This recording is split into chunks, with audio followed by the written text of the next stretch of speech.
Picture this. You're standing at the base of Hell's Revenge in Moab, Utah.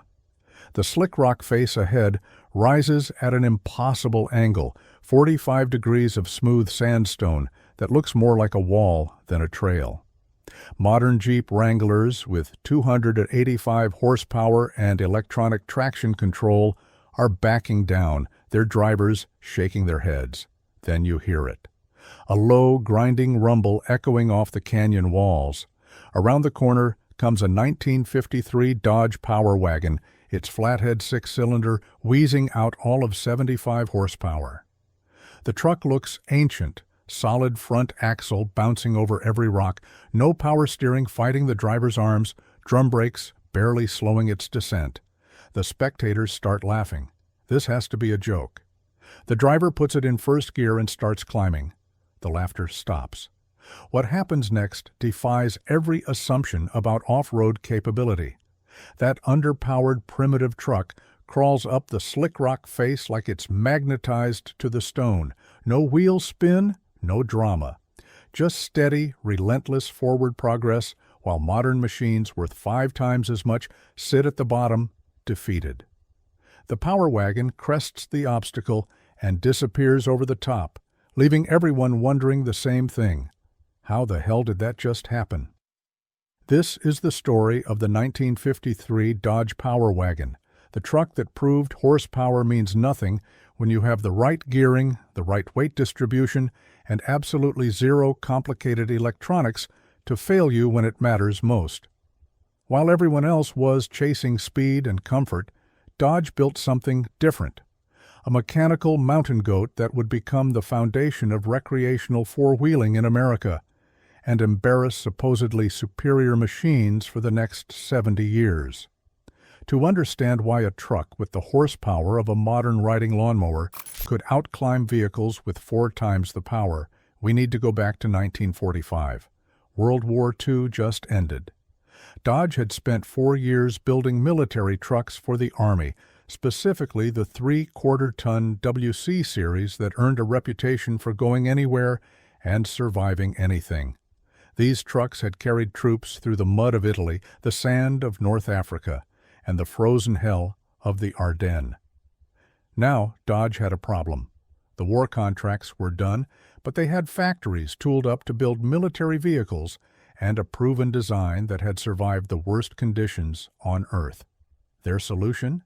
Take that military truck, barely civilize it, and sell it to civilians who needed something that could work where roads didn't exist. The Power Wagon that rolled out in 1946 was essentially a military truck in civilian clothes. Dodge didn't redesign it for comfort. They didn't add conveniences. They took the military T-137 model, painted it prettier colors, and called it good. This wasn't laziness, it was genius. Because what made military trucks survive combat zones would make them unstoppable in civilian applications. By 1953, the Power Wagon had evolved slightly but remained fundamentally unchanged. Under that tall, flat hood sat a 230 cubic inch L-head, straight-six engine. Let me give you the numbers, and they're going to sound pathetic by modern standards. 75 horsepower at 3,200 RPM, 180 pound-feet of torque at 1,200 RPM, compression ratio of 7.01. This engine was already outdated when the Power Wagon launched in 1946. By 1953, it was absolutely ancient. Ford's new overhead valve V8 was making 110 horsepower from smaller displacement. Chevrolet's Blue Flame 6 pushed out 108 horses. Even other Dodge cars had moved on to more powerful engines. But the Power Wagon kept its flathead, and there was a reason. That L-head design meant the engine was stone simple. The valve train consisted of a camshaft in the block, operating valves right beside the cylinders through short push rods. No overhead components to brake, no complex rocker arms, no timing chains stretched across long distances. The head was just a chunk of iron that covered the cylinders. You could remove it with basic tools and have full access to the valves and pistons. Maximum engine speed was 3,600 RPM, and it was happiest chugging along at 2,000. This wasn't built for speed, it was built to run forever. But here's where it gets interesting.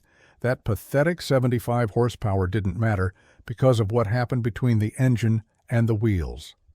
The transmission was a new process 420 4-speed, and first gear had a ratio of 6.83.1. Let that sink in for a moment. Modern trucks typically run first gear ratios between 3.1 and 4.1. The Power Wagon's first gear was so low that you could let the clutch out at idle and the truck would start moving without touching the throttle. It would climb a 20-degree grade at idle speed in first gear. No throttle input needed. Behind that transmission sat a new Process 200 transfer case with a 1.96.1 low range. Multiply that by the transmission's first gear, and you get a crawl ratio of 13.4.1 before you even get to the axles. Then factor in the 4.89.1 gear ratio in both differentials. The final crawl ratio from engine to wheels was 65.5.1. At idle speed of 500 RPM, the wheels were turning at 7.6 RPM. The truck moved at 0.9 miles per hour, slower than walking speed, but at that speed, it could climb almost anything. The front axle was a Spicer 60 unit with a fully floating design, solid beam construction, no independent suspension, no CV joints to break. The steering knuckles used simple tapered roller bearings that could be repacked with grease in the field. The axle shafts were massive forgings that could handle impacts that would destroy modern equipment. The rear axle was a full floating Spicer 60 as well, with the same bomb-proof construction. Both axles used manual locking hubs up front. You had to get out and turn them by hand to engage four-wheel drive. No vacuum actuators, no electric solenoids, nothing to fail except human memory. The Hall suspension was purely mechanical. Up front, leaf springs that started as 11 leaves of high-carbon steel, each one progressively shorter to create a variable rate. These springs were designed to carry 3,000 pounds on the front axle alone. They were so stiff that the truck rode like a buckboard wagon on pavement. But off-road, that stiffness meant the suspension didn't compress and bottom out when crawling over boulders. The rear used similar leaf springs, rated for 5,000 pounds. No shock absorbers originally, though dealers could add them. The truck didn't need them at the speeds it traveled. Steering was manual, using a Ross cam and lever steering box with a 23.1 ratio. It took 5.5 turns lock to lock. Parking required serious upper body strength. But that high ratio meant precise control when placing tires on obstacles. You could inch the wheels left or right with tiny steering inputs. Power steering would have added complexity and removed feedback from the terrain. Brakes were hydraulic drums, 11 inches in diameter and 2.5 inches wide at all four corners. Total brake swept area was 184 square inches. They were adequate for a truck with a top speed of 45 miles per hour. More importantly, they were simple to service. You could replace brake shoes in the desert with basic hand tools. Try that with modern ABS systems. The frame was pure overkill. Channel section rails 8 inches deep with 1/4-inch thick steel. Cross members every 2 feet. The frame alone weighed 800 pounds. It was designed to handle the stresses of mounting a PTO winch, which many Power Wagons came equipped with. The Braden MU winch mounted behind the front bumper could pull 7,500 pounds on the first layer of cable. It ran off a power takeoff from the transmission, meaning it could operate as long as the engine was running. No electric motors to burn out, no batteries to die. Now let's talk about why all these specifications created magic in the rocks. The Power Wagon weighed 3,900 pounds empty, with perfect 50-50 weight distribution. The high stance, 9.5 inches of ground clearance, meant approach and departure angles of 33 and 30 degrees respectively. Modern Jeep Wranglers achieve similar angles with much more sophisticated engineering. The Power Wagon did it with a simple body-on-frame design. That primitive solid front axle everyone laughs at? It provided consistent ground contact that independent suspension couldn't match. When the left tire climbed a rock, the axle pivoted and pushed the right tire down harder for traction. The leaf springs flexed enough to maintain contact but stayed firm enough to support the vehicle's weight without collapsing. Modern coil spring suspensions with 20 inches of travel might look impressive, but they can unload tires at full compression or extension. The Power Wagon's limited 10 inches of total travel meant all 4 tires stayed planted. The manual, transmission, and mechanical transfer case gave the driver absolute control.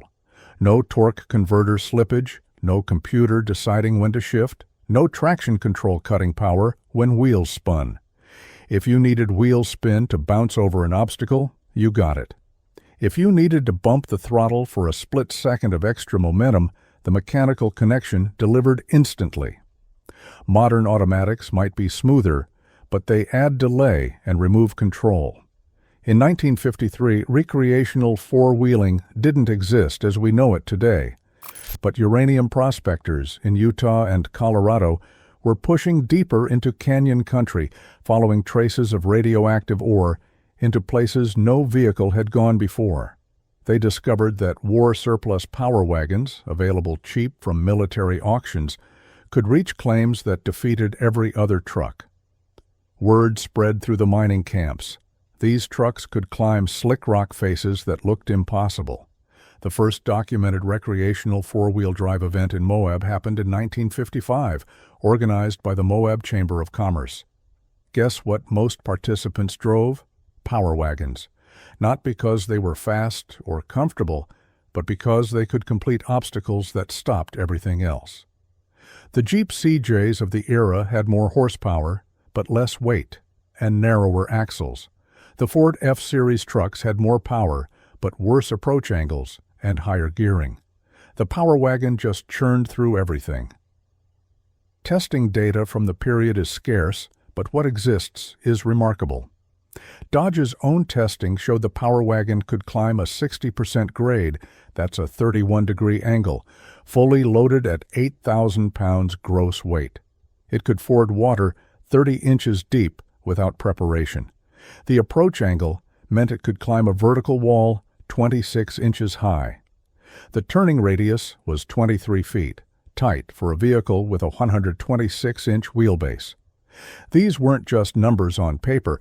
Farmers, ranchers, and utility companies proved them daily in real-world use. The oil field service industry particularly loved power wagons. In the booming oil patches of Texas, Oklahoma, and Wyoming, these trucks carried drilling equipment into locations where building roads wasn't economically feasible. The PTO winch became essential equipment, used not just for self-recovery, but for positioning drilling components. Oil companies bought them by the dozen, modifying them with specialized beds and equipment mounts. Some added second PTO winches on the rear. Others mounted drill towers directly on the frame. The United States Forest Service became one of the largest civilian power wagon users. They needed vehicles that could reach fire lookout towers on mountain peaks, deliver supplies to remote ranger stations, and serve as mobile firefighting platforms. The Power Wagon's ability to carry 3,000 pounds of equipment up trails that defeated other vehicles made it perfect. Many were equipped with pump systems running off the PTO, turning them into self-propelled fire engines that could reach blazes miles from the nearest road. But the real test came from a surprising source, the new interstate highway system. As construction crews pushed superhighways through mountains and across deserts in the late 1950s, they needed vehicles that could carry surveying equipment into unmapped terrain. Power wagons blazed trails that would later become interstate routes. Construction companies discovered these trucks could climb grades that would later require millions of dollars in earth moving to make passable for regular vehicles. Let's talk about the living experience of actually operating one of these machines. Starting procedure in cold weather was an adventure. No electric fuel pump meant you had to hand prime the mechanical pump if the truck sat for more than a week. The 6-volt electrical system, upgraded to 12 volts in 1953, barely had enough power to turn the high-compression engine in winter. Smart owners carried a hand crank, and yes, you could actually start it by hand thanks to the low compression and large flywheel mass. Once running, the engine settled into a distinctive lope. Flathead engines don't sound like overhead valve motors. The exhaust note was deep and hollow, more like a tractor than a truck. Oil pressure at idle barely registered on the gauge, maybe 5 psi hot. That was normal. The bottom end was built so loose that it didn't need much pressure at low speeds. At cruising RPM, pressure came up to 30 psi. Still low by modern standards, but these engines routinely went 200,000 miles between rebuilds. Driving required commitment. The clutch was heavy, a 13-inch diameter disc with fierce clamping springs. The gear lever was a steel rod as thick as a broom handle, connected directly to the transmission with no cushioning. You felt every gear engagement through your palm. Synchronizers only on third and fourth meant you had to double clutch for downshifts to second and first. Miss your timing and gears, ground like a cement mixer full of rocks. The steering demanded constant attention. With that solid front axle, every bump transmitted through the steering wheel. Hit a rock with the right tire, and the wheel jerked right. No power assistance meant you fought the geometry of 7 4x16 bias ply tires, scrubbing across terrain. 3-point turns required planning and muscle. Parallel parking was a full-body workout.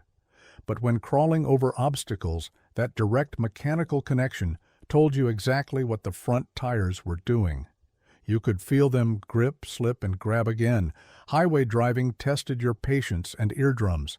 The Power Wagon was geared to climb mountains, not cruise interstates.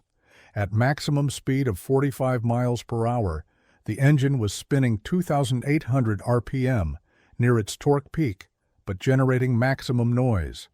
The cab had no insulation. Engine heat cooked your feet, while wind noise made conversation impossible.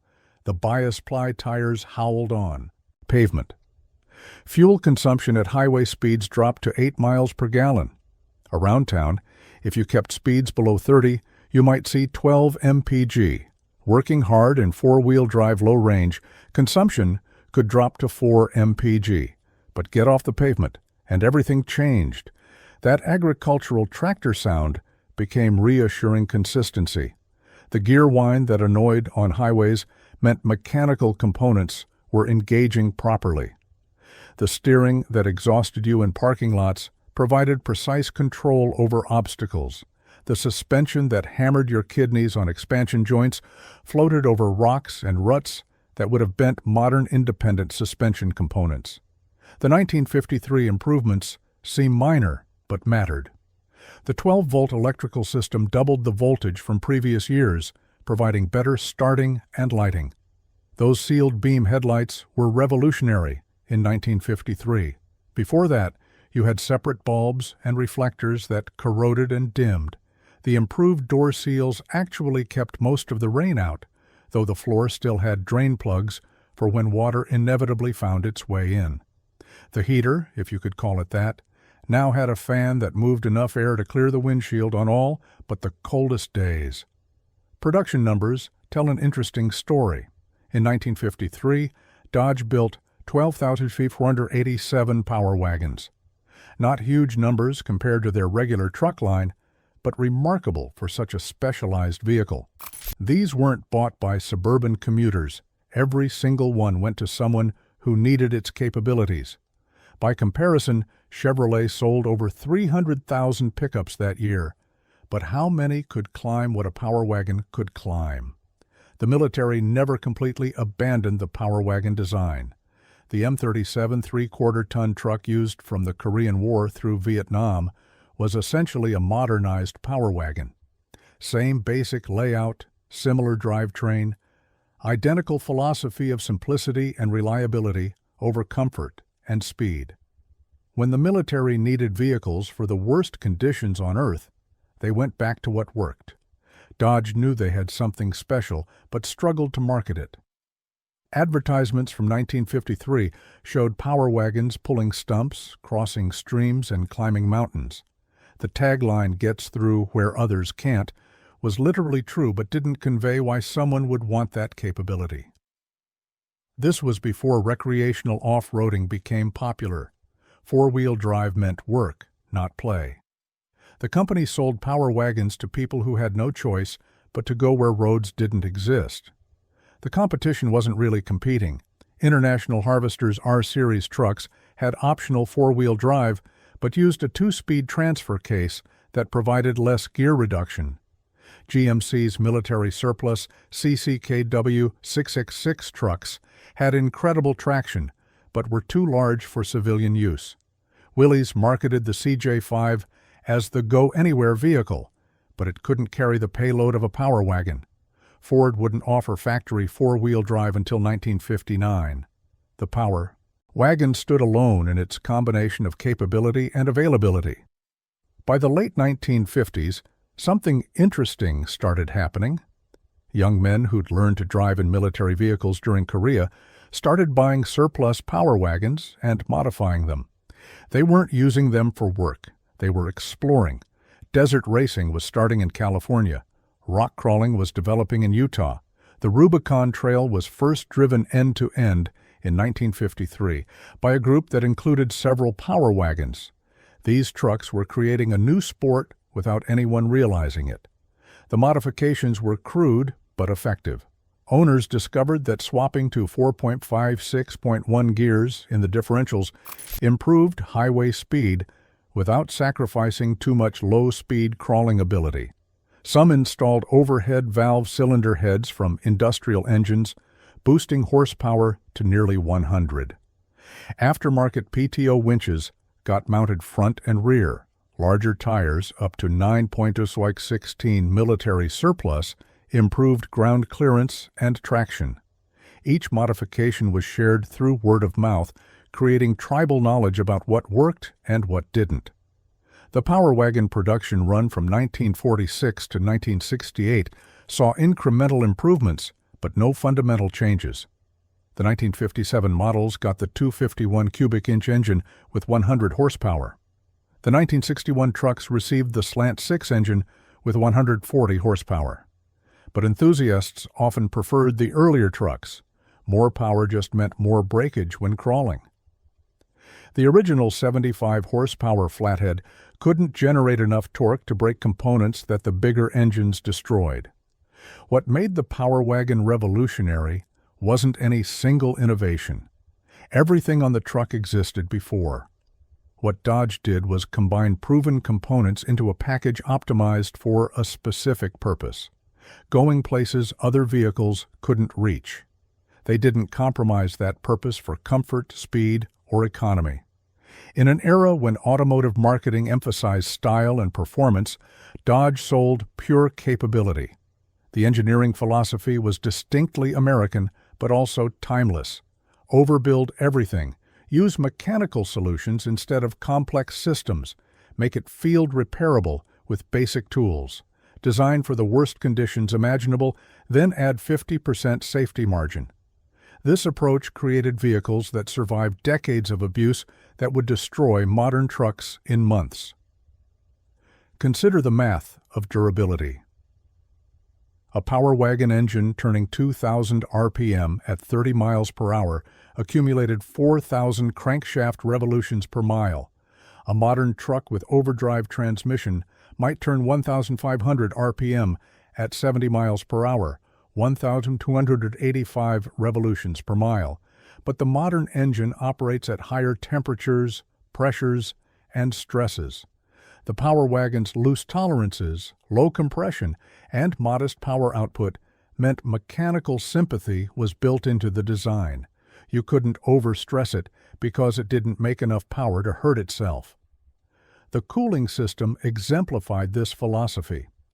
The radiator held 4 gallons of coolant, massive for a 230 cubic inch engine. The water pump moved fluid at low pressure through passages cast deliberately large. No thermostatic control originally. The engine ran cool all the time, which meant longer warm-ups, but no overheating when crawling. The fan was bolted solid to the water pump, no clutch to fail. It consumed horsepower at highway speeds but provided constant airflow at crawling speeds when it mattered most. Modern four-wheel drive systems use electronic controls, vacuum actuators, and viscous couplings to seamlessly engage power to all wheels. The Power Wagon required the driver to stop, exit the vehicle, turn the locking hubs by hand, return to the cab, and shift the transfer case lever with significant force. Primitive? Absolutely, but also absolutely reliable.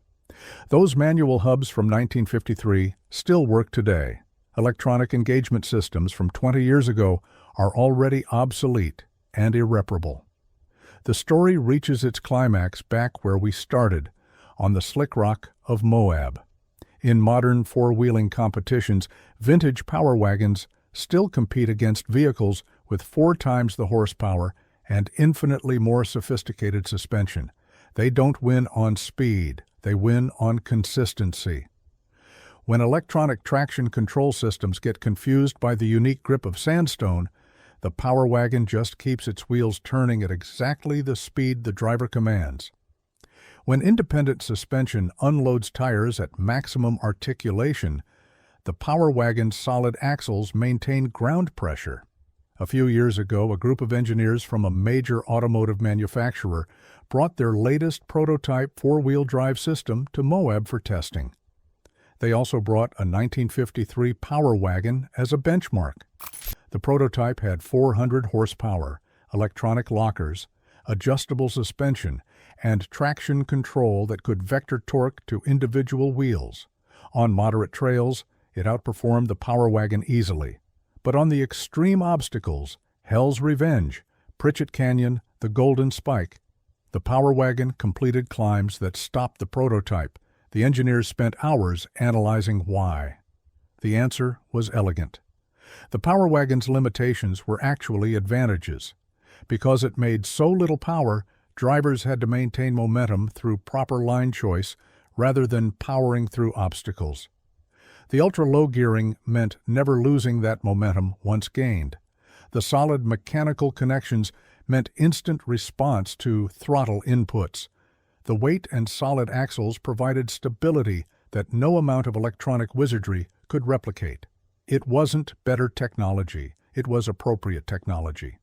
Today, restored Power Wagons sell for more than they cost new, adjusted for inflation.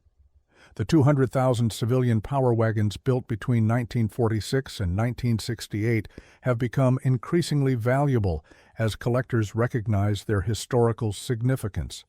They created recreational four-wheeling. They proved that mechanical simplicity could overcome technological complexity. They demonstrated that 75 horsepower properly geared could outperform 10 times that power poorly applied. But the real legacy isn't in museums or collections. It's in every modern truck with a low-range transfer case.